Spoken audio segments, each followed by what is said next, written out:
अस्सलाम वालेकुम फ्रेंड, उम्मीद करता हूँ आप सब दोस्त खैरियत से होंगे। और आज छोटी सी वीडियो ब्रेक के रिलेटेड BMW के ओरिजिनल ब्रेक पैड और लोकल ब्रेक पैड, उन दोनों में क्या फ़र्क होता है, लोकल ब्रेक पैड डलवाने से और ओरिजिनल डलवाने में ब्रेक की एफिशिएंसी पे कितना फ़र्क आता है। चलो मैं अपने सिस्टम अपने लैपटॉप के ऊपर आपको एक छोटी सी वीडियो दिखाता हूँ। अगर वीडियो अच्छी लगे तो लाइक करें और चैनल को सब्सक्राइब करें और बेल आइकन को भी दबाएं। तो चलो वीडियो को स्टार्ट करते हैं।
तो फ्रेंड्स, आपने वीडियो देखी कि BMW किस तरह जो है ओरिजिनल और लोकल ब्रेक पैड का जो डिफरेंट निकालता है।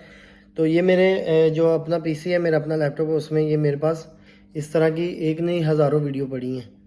तो ये थी आज की वीडियो। अगर वीडियो अच्छी लगी है तो लाइक करें। मिलते हैं नेक्स्ट वीडियो में।